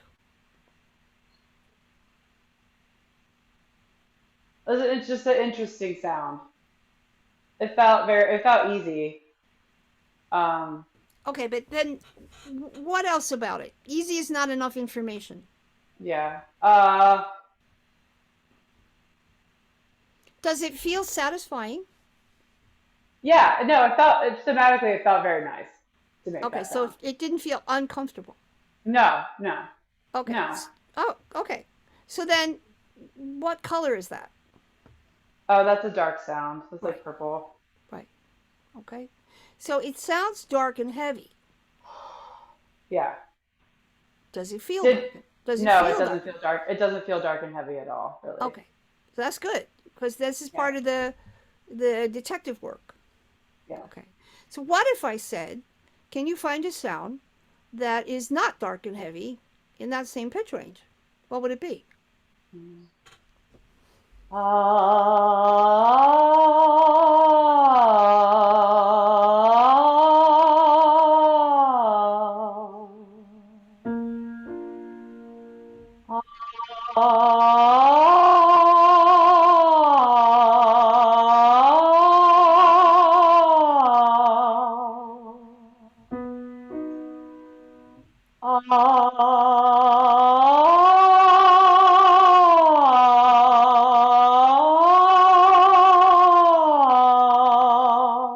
Okay. Is that somatically any different? It feels like I'm just taking the pressure out of the sound a little bit. It's just Okay, not as but heavy then feeling. that's a nice intellectual discussion. What does it Yeah. actually feel like emotionally? Yeah, I like that. I feel the other sound more. Right. So Yeah. this is your homework, Hmm. Randy. If each of these sounds represents an emotion, why are there so many sounds that don't represent an emotion? Hmm. It's because you took yourself away from that. Hmm. That's why it doesn't feel like you can find a place that fits. Hmm. Right? So if you ask me at this point, what sound would make me happy? The sound that would make me happy, I can't do anymore. Yeah. Right? So I have to live with, I can do something that I like, but it doesn't feel like who I really was because the is gone. And then I can choose to sing in the sound that I know how to do, but I also can't sing the music the way I feel like I want to sing the music. That is connected, not disconnected. Yeah. Because otherwise you're making yourself make a sound and then you don't know what kind of sound to make, and that's because you can make so many sounds. Right? Hmm. Now Yeah. another That's like the choice of it's confusing. yeah. Yeah, but that you have in order for you to find what's home, you have to come back to feeling in the moment. Every single sound you make has some kind of an emotional resonance for you, and Yeah. not it's comfortable, it's okay, it's this or that. And find, if I asked you to choose, what's the sound that makes your heart the happiest? Do you know what that is? I don't think I do quite You, yet. yeah, I don't think you do either. Okay? So how the good news about that is we bumped into that enough just now to say, Yeah. oh, I don't even have an answer for that. Yeah. Okay? And so all the work that you've done in the past has brought you to here, to this moment where you can now say to yourself, oh, what sound would make my heart happy? I don't know. Let me ask myself that. Yeah, for so long it was just like to belt high. I thought would make me happy. Yeah, Like well, a primal belt. yeah, And it and now I can sort of do it, but it's not. And now I've like now that I can do it, it's like the kick from it is gone. right, And so now right. I don't know what to like what's the goal Exactly. anymore. Yeah. Exactly. So this is not a question that has a right, wrong, yes, no, correct, Hmm. not correct answer, because you can do all right, wrong, Yeah. correct, not correct. You can go through the gymnastics. That isn't going to answer this question. Yeah. So I would say any exercise we do, and I could have you do exercises. As you're doing it, you're saying throat, body, soul, heart. Is this what we want? Is this it?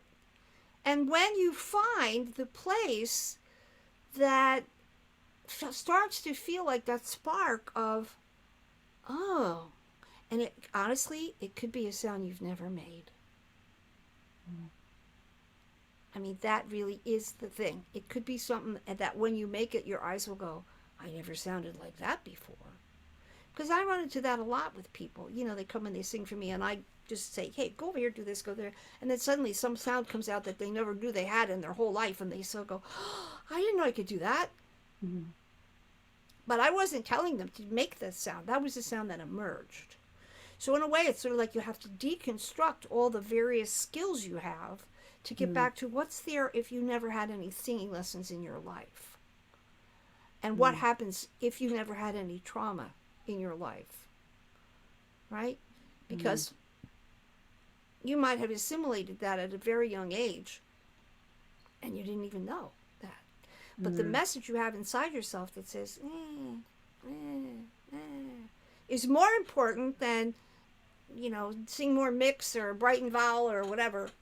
That's actually more important. And then all the other stuff that will still be there, but it'll be so much more meaningful Hmm. and connected so that you actually have a sense of, oh, this is where I want to sing. Does that make sense to you? Yeah, no, it does. So it's not exactly true that I haven't been performing. Okay, so in my mind, the performing I've been doing hasn't counted Right. because I do a lot of like chanting and like heart songs that aren't rangy. So in my head, those don't count. Okay. But So, I do really like those. yeah, well, but how Yeah. about as of now, today, they They count, count? yeah. Yeah. And how about, since they feel good, that they become a part of your identity as a person who sings here because it feels good? Yeah. Yeah. Okay. Yeah. I mean, no, you did bump into a person who taught healing through voice healing for 25 years. Mm. So the chakras, you can't hide the chakras from me. Now, I don't talk about that a lot here Yeah. because a lot of people don't know what that is and it's woo woo to them, so I stay away from it. But the energetic level of that disconnect is always present. And then you have to meet somebody who knows what that's about and Yeah. who can meet you where you are and who can say, gee, what a great voice and you can really sing and wow. And then not to say, okay, well, you don't really need to work on anything because you can do it all. Not with me. Yeah. Okay? No, I So I appreciate have to that. stop. And I got to say, this was the most amazing session. I hope it was useful. Thank you. You're welcome. Thank you very much. It was so beautiful. So everybody, we thank Randy for being so brave and so open and willing. Can't ask for more than that. Thank you And so much. so now I'm sure we have questions. So Marty, you want to start throwing questions at me? Absolutely. So the first one is a question about specifically Ken Bozeman's book. Someone noticed that he has a chapter, I believe it's chapter 7, for about the male passaggio, Hmm. but did not see one for females. Perhaps chapter 6 is for that, or okay. No. No, this is a classical singer with classical mentality. He probably doesn't think women have a passaggio in that way. So whatever that's, read it with that in mind. And many of these science books are configured for classical singers, and a lot of them are male or white male European oriented. So know that when you look at them. It doesn't discount the information about what they're writing about as being good and useful, but they're not writing about gospel singers or belters or anything. They don't know that world at all. And that stuff that's not there is actually not there. Okay, what else? All right, two questions. Can Jeannie please qualify in medical terms what constitutes a developed head register? And is volume controlled by, if volume is controlled by breathing, how is that distinct from the vocal folds control the airflow? Okay, first of all, the reinforced head register has nothing to do with medicine or medical anything. So don't put it in that category because it's not that. The doctors don't care about reinforced head register or stronger head register or whatever you want to call that. They would just say that you're on the upper edges of the vocal folds. And the vocal folds do control the airflow because if you go, you can hang on to that sound for 100 years. And if you go, you're going to run out of air immediately. And I'm not changing my belly or my ribs. It's just the sound itself. Either the vocal folds are hardly touching or they're tightly touching. That's what controls the airflow. Now, the more skilled I am as a singer, the more I choose what kind of sound I want, which is also controlling the air. If the vocal folds are closed firmly and the larynx is resiliently strong, you can press hard on your belly and put a lot of breath pressure up against your vocal folds, and they will manage that, which is what high subglottal pressure is. So in classical singing, that's usually what happens. But it depends on the voice. It depends on the kind of voice. A very dramatic classical voice is similar to a belter in terms of it's a very long close quotient, and therefore the way the air is used is a little different depending upon the vocal fold vibration pattern. And none of that has to do with medicine. The doctors wouldn't, mostly, unless they're laryngologists working with singers, they wouldn't know what you were talking about. They'd go like, meh. So when we talk about strengthening or developing or cultivating head register, stronger head register has to be louder and clearer and go higher. That's how you know it's stronger. They don't concern themselves with that at all. Okay, what else? How do hormones during pregnancy affect the vocal folds?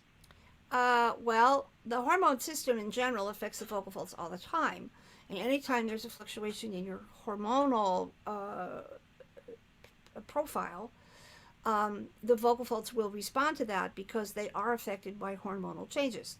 That's why when a young boy goes to being a young man and their voice changes, it's a hormone change. And sometimes when a woman goes through menopause, as a hormone change, sometimes the pitch goes lower. So it's an endocrine response, and a woman during the menstrual cycle could retain water in her whole body, which would also be water retention in the vocal folds, which would make them sluggish. They wouldn't vibrate as well, can cut out the high voice. It isn't something that you would measure in singing. You'd have to go to your gynecologist as a woman or an endocrinologist and have hormones measured. And then we know that testosterone and progesterone and all of the hormones that affect the voice are having a profound effect. That's what, when someone is going through a gender adjustment and hormones are given, that's part of what changes how the voice works. So the vocal folds could change, but the larynx doesn't change, just the vocal folds. And so those are hormonal changes, and then that absolutely has a different an effect upon what the response can be in the mechanism. Okay. What is the value of having and using a decibel meter? Well, you don't really need it unless you're trying to teach the student to control volume for its own sake, which then it gives them another feedback. It's a visual feedback. So if the student is consistently getting softer going up, but you don't want that, or they're consistently getting louder and you don't want that, and your explanation or demonstration isn't helping them control the physical process of the exhalation while they make sound, sometimes having the decibel meter in front will give them another feedback and they can see, oh, that was louder. And the decibel system is not a linear system, it's a geometric system, so it's logarithmic. So like 2 decibels louder is not just 2 decibels louder, it's a lot louder, and that's why it's hard to gauge sometimes. Volume control has to do with pitch, vowel, volume, register quality. So what register are they in? What vowel sound are they singing? How much control do they have over the clarity of the sound? And then how much can they control the coordination between the ribs and the abs? All of that adds up to what we can do with the volume, provided that the vocal folds are not breathy, because if they're breathy, none of that's going to work too well, right? And so then that also has an effect on how loud or soft the sound is. And having the objective measurement is another way to look at it. And sometimes the student might be benefited by that. What else? So when asking a student to sing higher in chest and they run into tension, the sound locks up, or it just won't go, what sort of options does the teacher have to loosen that constriction in their throat? First, you got to work on the bottom again. Okay? You don't work on, if it's stuck on the C, you don't work on the C. You work on this C. You work on these pitches. And you get a better coordination and more approximation and more freedom on the bottom. And then you go up on the slide. And you keep the volume the same. So you don't back off the pressure, you lean into the pressure. So if the person gives you and then they're having trouble belting up here, that's why, because the mechanism won't go. The other thing is that the stretch, which is inside stretch, to go that's not something you just do either. You have to learn over time, and this also depends on whether or not you have training. In some classical pedagogy, people like an open sound that's like open in the back. I don't know if I can do that, but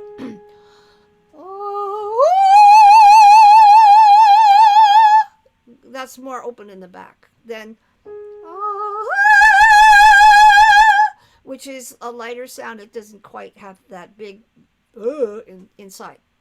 This is also true with belting, and it's sort of what I did with Miranda, which is I asked her to because it's easier to do that than in certain kinds of pop music, and this is why there's more than one way to belt. Sometimes opening the vowel and singing less of a vowel is actually going to facilitate the registration, not changing so much. Generally speaking, when the mouth is more closed, you get a more head register adjustment, provided you have a head register. So this is what the old classical technical work was about, Boca Chiusa.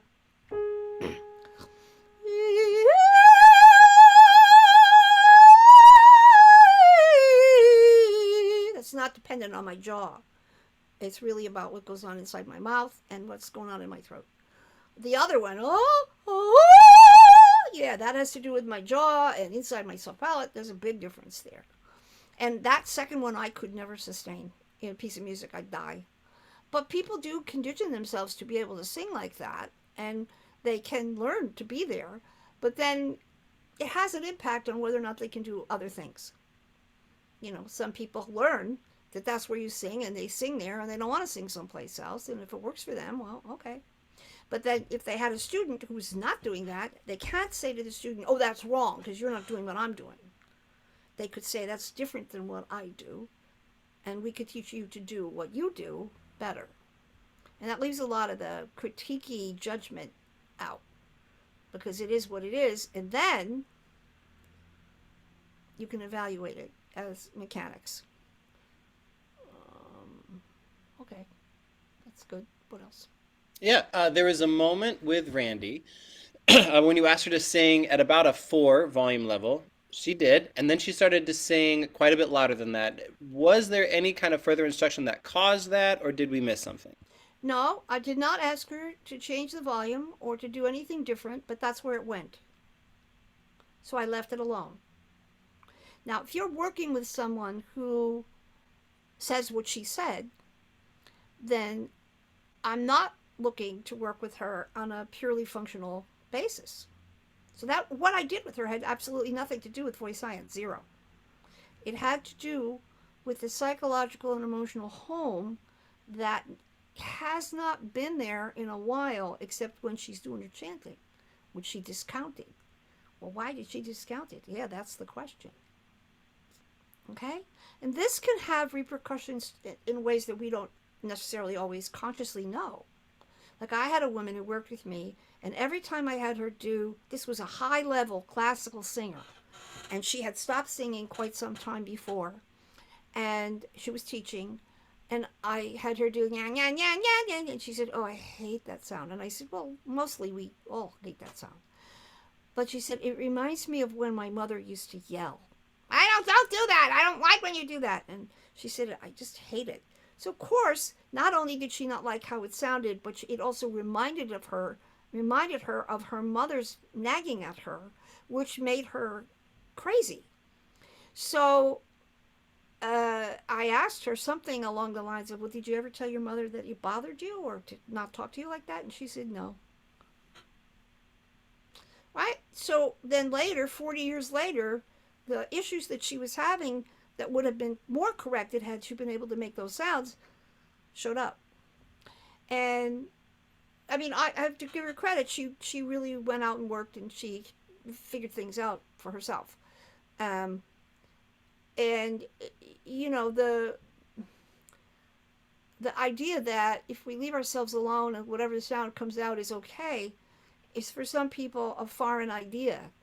I had another woman who worked with me who came into me because she had been hired to teach at NYU, and she was classical and she wanted to know more about belting and mixing. And I said I worked with her, and she could do a lot of stuff.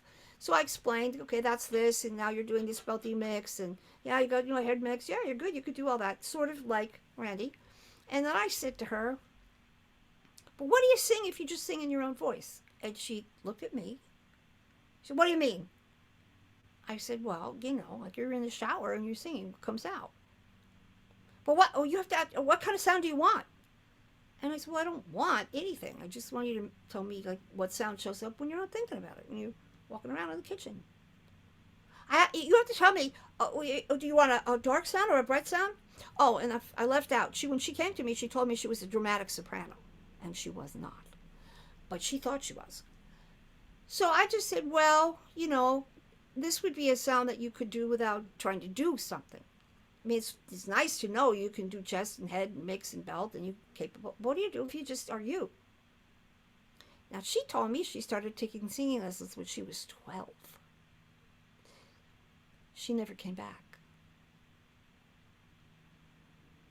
I scared the bejeebers out of her by asking her, "Who are you if you don't do? You're a human doing. You're a singing doing."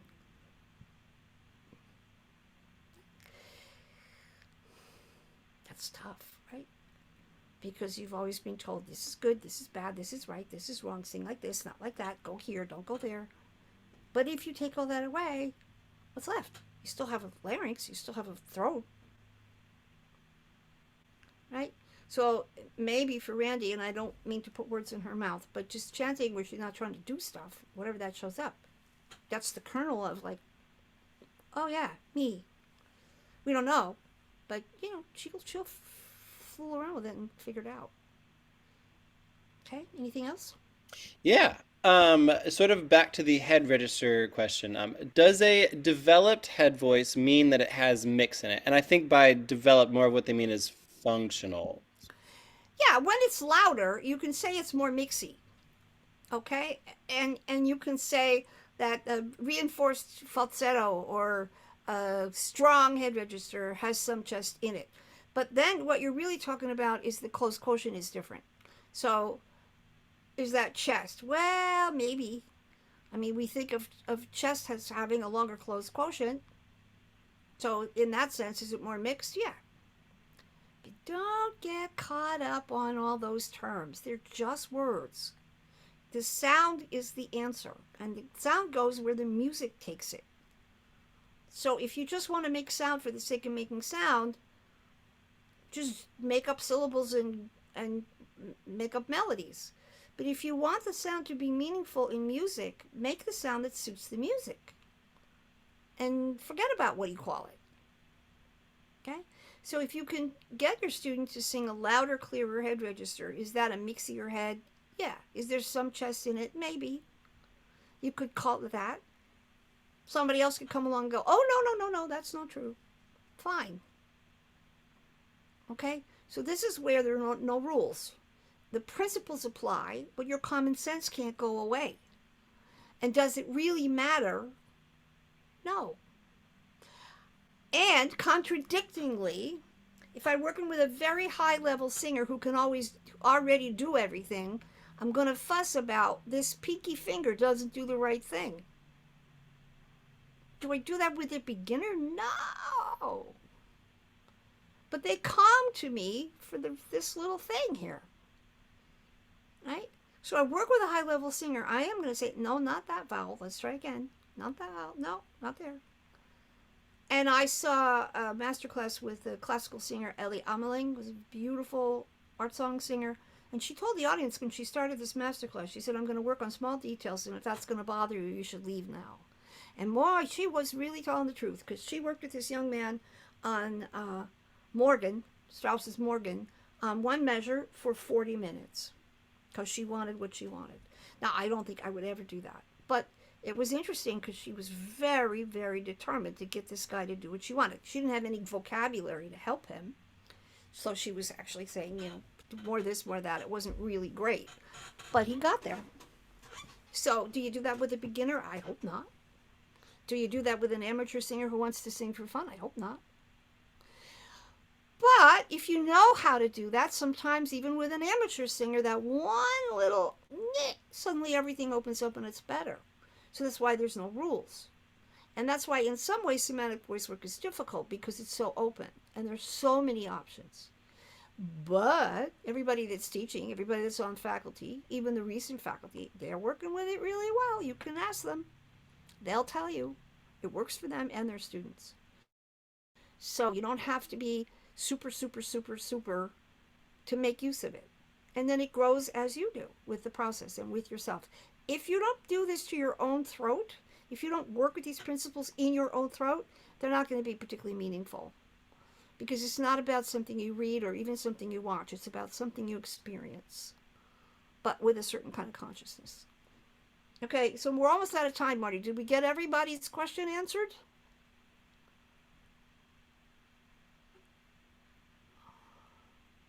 Well, you're on mute.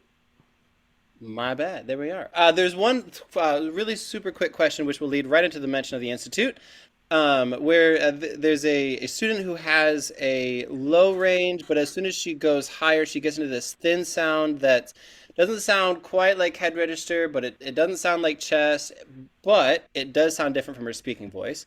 Any thoughts as to what is happening there? So I'm going to play. Yeah, because if when the student goes up, the sound gets thin and tight, she's still in chest, even though she doesn't know it, and maybe you don't know it.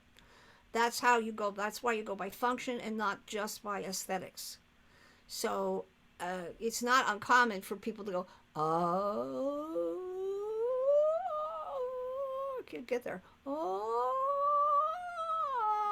well, my left vocal fold won't do that right now. Anyway, that soft sound up high in chest is constricted, and they can't get out of it because they don't know that it's constricted. They might maybe at some point understand that it's caught, but that could take some time. So those people, you usually have to do a lot of and cork and straw and because where it's stuck is up in here in the upper constrictors in the back. And you cannot say to somebody, let go of your upper constrictors, please.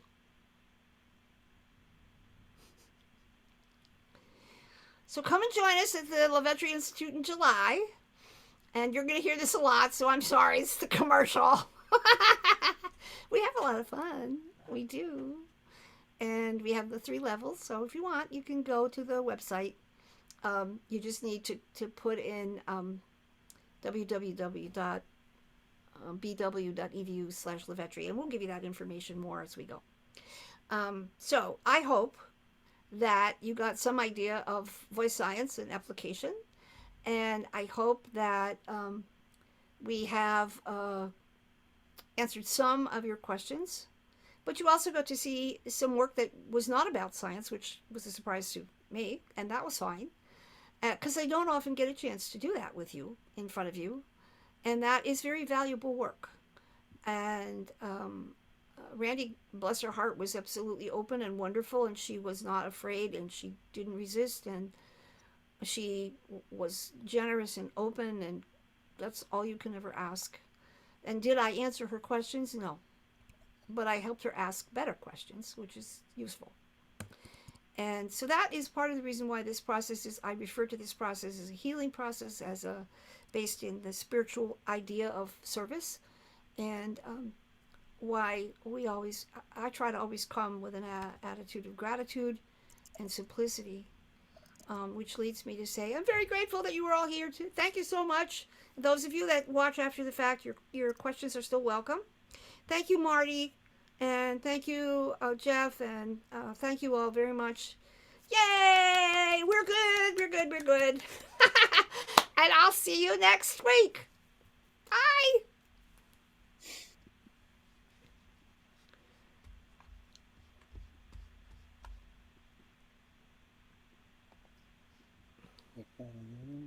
Da-da-da-da-da-da.